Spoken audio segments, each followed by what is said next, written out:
on this episode of Postcards. Music touches us so differently and so deeply, and we all are affected in a different way, but it connects people at a different level too, and it really does make things better. We think when the winery is doing it right, this winery belongs to Hutchinson, not to us, and we enjoy that.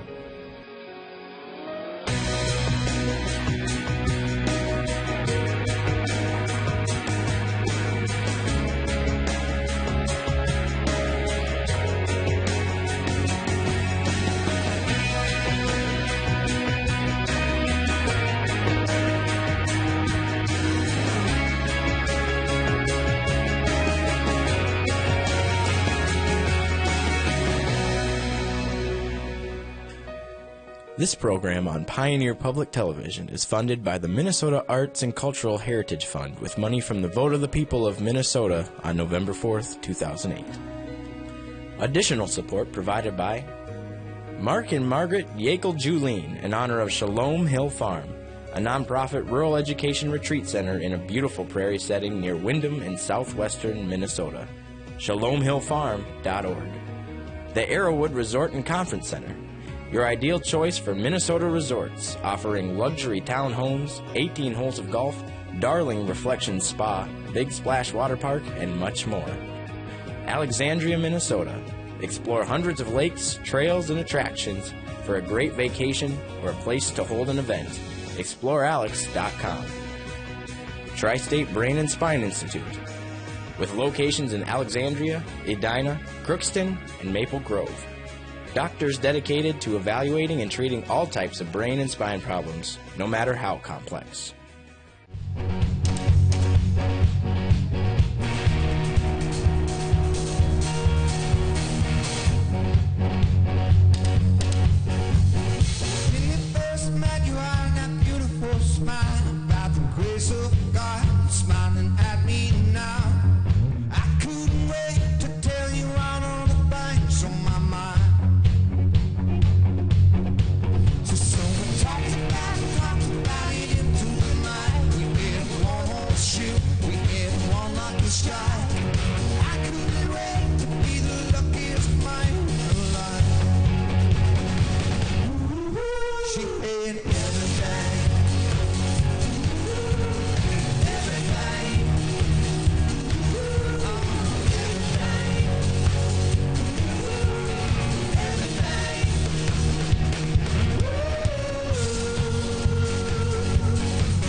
The music festival takes place on our, as you can see here, our beautiful Crow River here in town, and it was started back in, the first festival was in 2009, but we started working on it 2 years before that, and it actually came through a Blandin Foundation Community Leadership Program.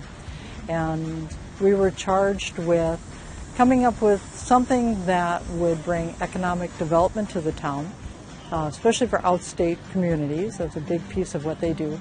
And something that would really highlight the assets that we have here in town.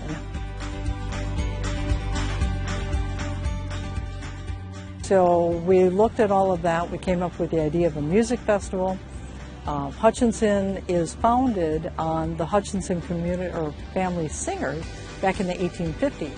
And actually they would be kind of like the Peter, Paul, and Mary would have been the Hutchinson family singers back then. And so we've got that musical heritage here, and so we thought, what a great way to tie to that.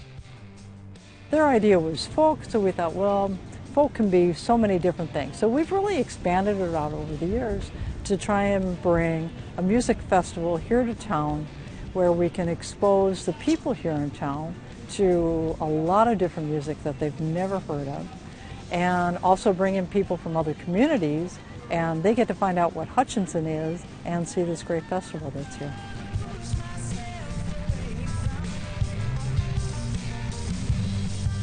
We wanted to be able to take this river and have more people spend the time out here. And this is a beautiful park.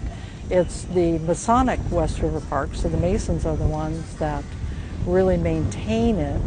And it's such a beautiful piece that it's like such a natural setting for a music festival to be out here with this, you know, the trees and the grass. And so we kept building on this area. This is our 7th festival now.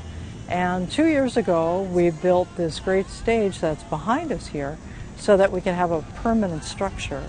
And now it's kind of known as the River Song stage here in town, which we think is pretty cool. But it's just a perfect setting to be out here. Our performers love it. When they come, and our performers come from all over the country, all over the world too, and they come out here and it's like, oh my gosh, this is so beautiful.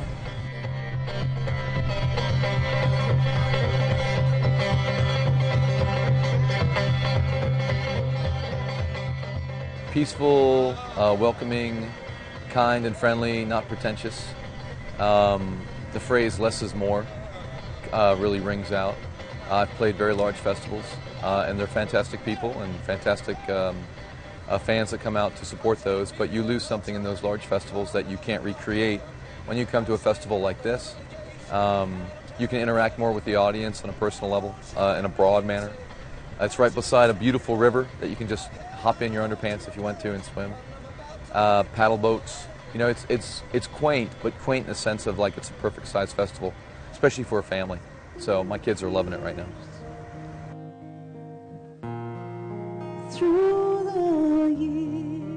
You have really good food on a stick here. It's pretty astonishing how many things you can fit on a stick in Minnesota. Very impressive. Everybody's been really nice. We've had a great time here. We had good food, we had good crowd, we had nice people, great crew, beautiful weather, beautiful setting. Yeah, it's a horrible thing when Chick Singer has nothing to complain about. There's an element where everyone's just smiling and giggling, and no one's behavior is too ridiculous that you can find in a festival setting, but you can still have a beer and enjoy yourself and have a good conversation. I'd say the personal relationship that they want to bring to the audience here is clear. Yeah. We're great partners with a lot of local sponsors, vendors. So Crow River Winery, who is also doing a limited edition River Song wine this year for us, which is amazing that they wanted to do that. They're great partners. So we're serving all Crow River wines. We've got Waconia Brewery here represented for our beers this year. So we've got it all set up so that people can keep moving between the stages and enjoy some good food, great beverages in between. In the center we have a kids tent, it's really important to us that we keep this a family-friendly environment. Kids 14 and under are free to come in. We want more kids here, with a paid adult, of course. But we want more kids, and all Saturday afternoon we've got performers over there on the kids stage, so the little ones are over there dancing and having fun with our performers over there. Our living legend this year is Janis Ian, who, you know, I've been listening to her since I was 17 years old. I wore her record out, seriously. I have only the jacket, the record's gone, I wore it out. But last year we had, or 2 years ago, excuse me, we had Peter Yarrow from Peter, Paul and Mary, and he was just amazing. I've actually spent 2 days here at Riversong Music Festival. I think it's great. I love festivals this size. We do a lot of festivals that are 15 to 30,000 people, and there's something about a smaller festival. We get to hang out on the site for a couple of days. Came in early last night to see Horseshoes and Hand Grenades, got to watch their entire set. People are friendlier.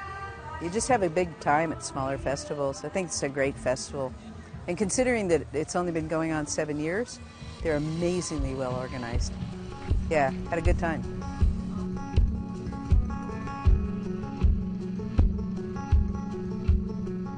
I think it's really important for the smaller towns, the smaller cities, typically large festivals, find themselves in Austin or Nashville or in a surrounding area close to a major metropolitan area. The music and the arts are just as important in small rural areas. The kids and the teens that are in those rural areas may not get exposed to such a variety of music and cultures. You bring this here, I've heard anything from West African music to kids songs to jazz piano. So there's some good diversity here, and from my perspective, it's great to expose it to kids because those are the next musicians, those are the next performers. So, yeah. We're here to have a good time, you know. I think it's important to bring different kinds of music all over the country. America is the only country I'm aware of that sometimes does festivals where it's all singer-songwriters, or it's all white people, or it's all black people. Folk festivals have a tradition, and it used to be the tradition here, of bringing together different types of music, different types of ethnicities. It's healthy for people, it's healthy for music, and for us as musicians, it's healthy for us to cross-reference with each other and get to play together, get to jam, get to learn each other's work.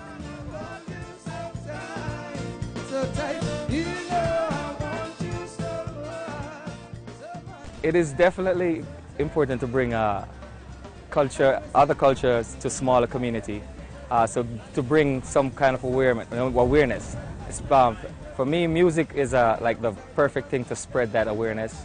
You know, other than protesting and all that stuff. You just bring some music in people's life, they get to understand your culture. So say for as far as Bob Marley goes, a lot of people know about Bob Marley. They visit Jamaica just because of him and his music. Now we're doing calypso music that's more from Trinidad, so you hear that kind of music, then you probably want to visit Trinidad and kind of experience some of Trinidad culture and the food and all that good stuff, you know.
people have a real sense of pride of what this is.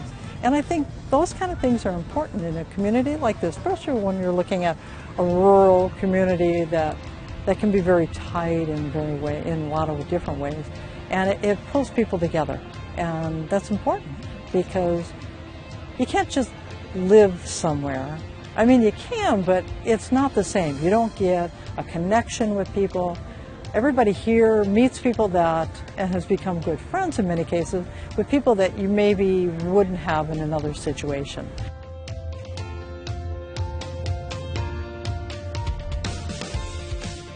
Music touches us so differently and so deeply, and we all are affected in a different way, but it connects people at a different level too, and it really does make things better. It makes you feel good about yourself and what you're doing, whether you play, whether you just listen, appreciate, whatever. It is. It's something that can draw all kinds of different people together.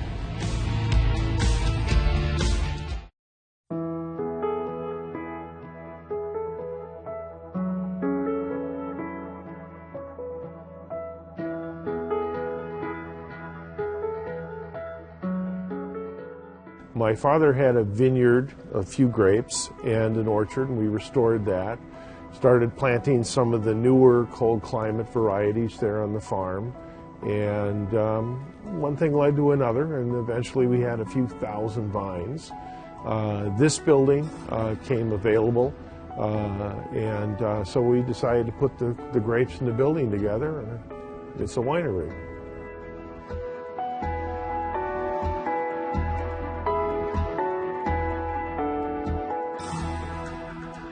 We're a little different than others. We're probably a little larger scale. We're obviously doing a lot of farming. We have a lot of farmland. We're running 4 vineyards. We also have an orchard and produce some apples. We grow pumpkins. We grow garlic. So we're pretty diverse in the agricultural aspects of it. In the tasting room here, we're obviously selling wine by the bottle, wine by the glass. We have a bistro menu so people can get food here. We also have a couple of event halls. The biggest one allows us to do 400 people for a meal. We have another hall for about 100. So we'll do about 60 weddings a year. We'll entertain about 20,000 wedding guests through here. So that keeps us pretty busy, and a lot of stuff to clean every week.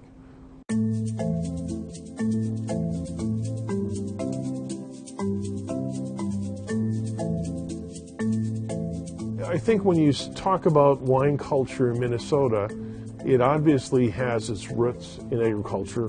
Growing grapes is farming, without a doubt. You've got a wine culture in Minnesota that didn't exist. You know, my father thought that a bottle of Gallo wine at Christmas was wine consumption. I think now with the millennial wine drinker, you have people that really do enjoy exploring a pretty big range of wines and wineries, of course. And so that's changed, and wine consumption statistically is, up every year. So it's a different industry than it used to be.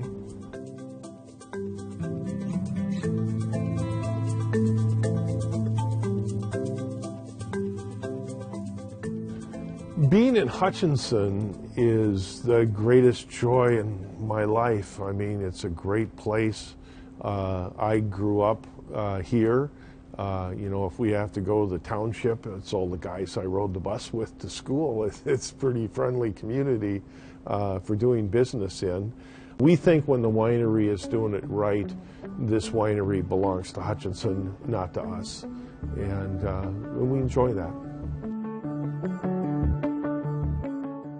My family comes from farming. My wife, who's also from Hutchinson, comes from farming. She is the 4th generation on her farm, and so the families have farmed for many years, settled out here, and we grew up locally, and seen the changes where those farms were originally dairy and had a lot of diversity and kind of drifted into the monoculture of corn this year, soybeans next year.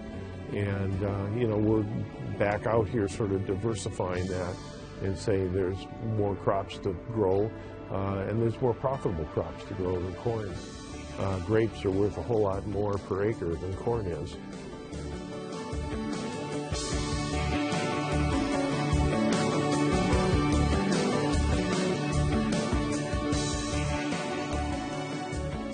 What I like about growing grapes is the tending. I have a caretaker's soul, and grapes are a lot like children. They have a lot of enthusiasm, and they're going every which direction, and they need help to find the coordinate, the structure, get that fruit zone going where you're really growing the perfect grape. And it's kind of fun. The seasonality of farming is, life itself. You move with the seasons, things change with the seasons, very satisfying.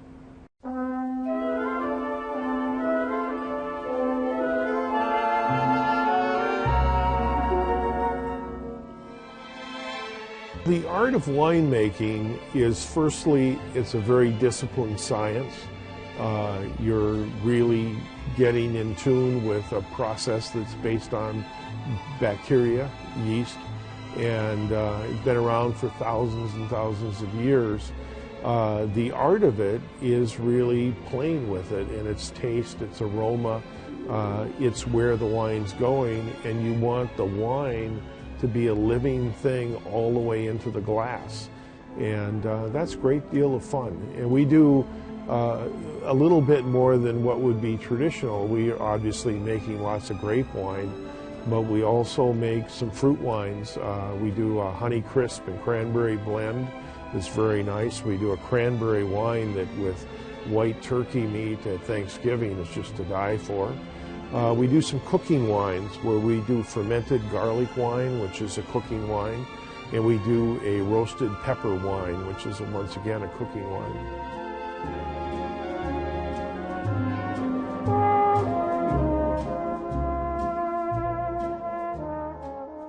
There's lots of Minnesota wines that do pretty well even nationally or internationally in competitions. And so it's a good industry. And, it's an extension of sustainable farming. A lot of people with farming backgrounds have added this to their income stream.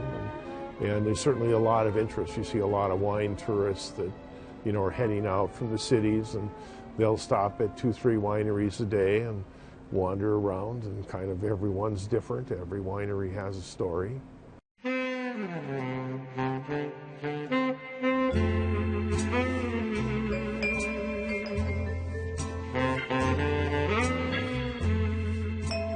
How do we develop wine recipes? Well, you do it through experimentation, documentation, refinement. So a lot of the wines we've made, like garlic wine, we've made it for many years. We've tried many different varieties of garlic, and we tried different processes, and every year you try and refine a little further and make sure that that wine is going somewhere good, and you're learning as you go.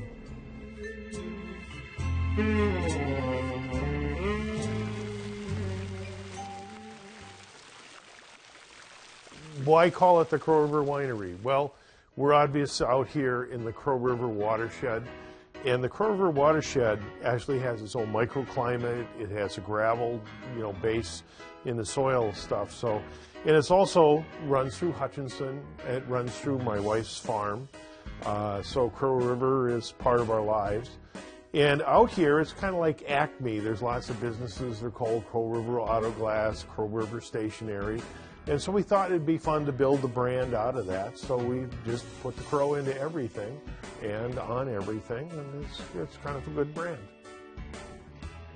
Better than Mike's Wine Shop.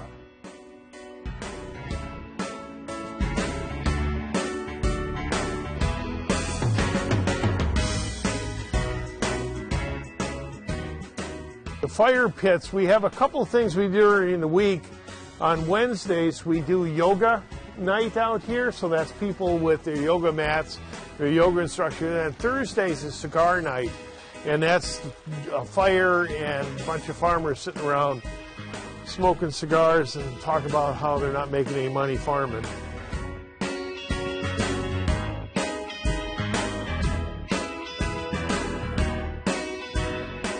We'll have trebuchets that come out, and what it allows someone to do is to sign up to fire a trebuchet for 30 minutes. And in that 30 minutes time, it's who's gotten the furthest pitch.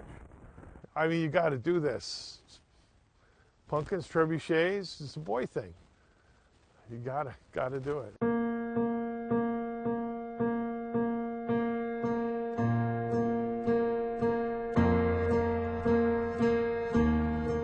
For us, this is a family business, and so we'd like to see the whole thing continue as a family business, and we'd hope that our children someday will maybe take up the craft and continue where we've started, and we can only hope that our grandchildren will keep the farms and keep going generation after generation.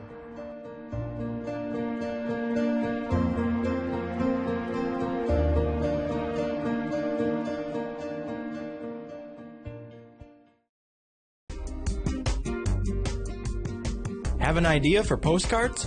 Send your story suggestions to postcards@pioneer.org. This program on Pioneer Public Television is funded by the Minnesota Arts and Cultural Heritage Fund with money from the vote of the people of Minnesota on November 4th, 2008. Additional support provided by Mark and Margaret Yakel-Julien in honor of Shalom Hill Farm, a nonprofit rural education retreat center in a beautiful prairie setting near Windham in southwestern Minnesota. ShalomHillFarm.org. The Arrowwood Resort and Conference Center, your ideal choice for Minnesota resorts, offering luxury townhomes, 18 holes of golf, Darling Reflections Spa, Big Splash Water Park, and much more. Alexandria, Minnesota. Explore hundreds of lakes, trails, and attractions for a great vacation or a place to hold an event. ExploreAlex.com. Tri-State Brain and Spine Institute, with locations in Alexandria, Edina, Crookston, and Maple Grove. Doctors dedicated to evaluating and treating all types of brain and spine problems, no matter how complex.